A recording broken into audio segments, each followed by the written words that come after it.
Kelajak soati jamoasi Xiva shahrida go'zal shaharni biz bilan birga tomosha qiling. Ketdik.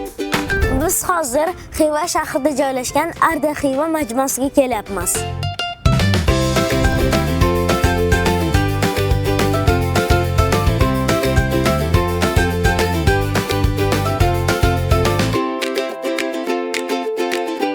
Tasavvur qilinglar, men bugun turist rolidaman va Arda Xiva majmuasi Xorazm madaniyatini qay darajada ochib bera oladi? Shuni sizlar bilan birgalikda tekshirib ko'ramiz.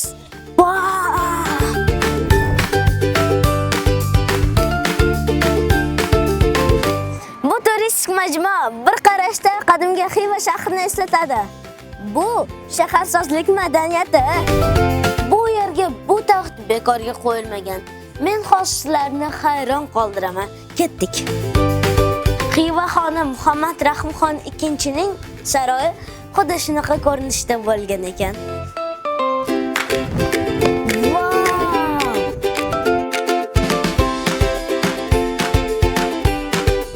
Bu yerda kun davomida xorazmcha qo'shiqlarni eshitish mumkin. Bu musiqa madaniyati.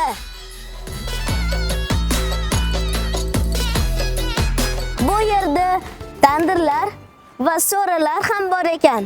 Bu turmush madaniyati. Vau! Bu yo'lakda amaliy san'at namunalari bilan tanishishingiz mumkin.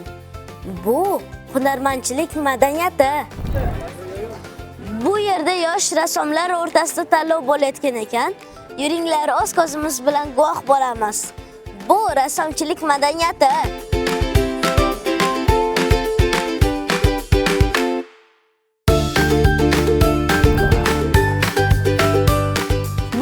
Savdo shoxobchalari juda ko'p ekan.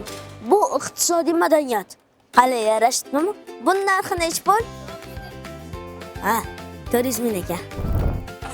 Arda Xiva shunaqangi katta ekan, aylanib oxirga yeta olmadim.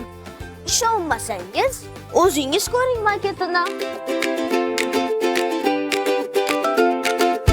Bu kichraytirilgan Xiva shahri 2024-yil ochilgan ekan. Asosan mehmonxona, dam olish maskanlari va xizmat ko'rsatish shoxobchalari joylashgan bu majmuada Xorazm madaniyatini to'liq his etish mumkin. Bugun juda ko'p turistlar uchun bu joy tanish. Mana Arda Xiva bilan endi siz va biz ham tanishdik. Turist sifatida bu majmuada mazza qildim.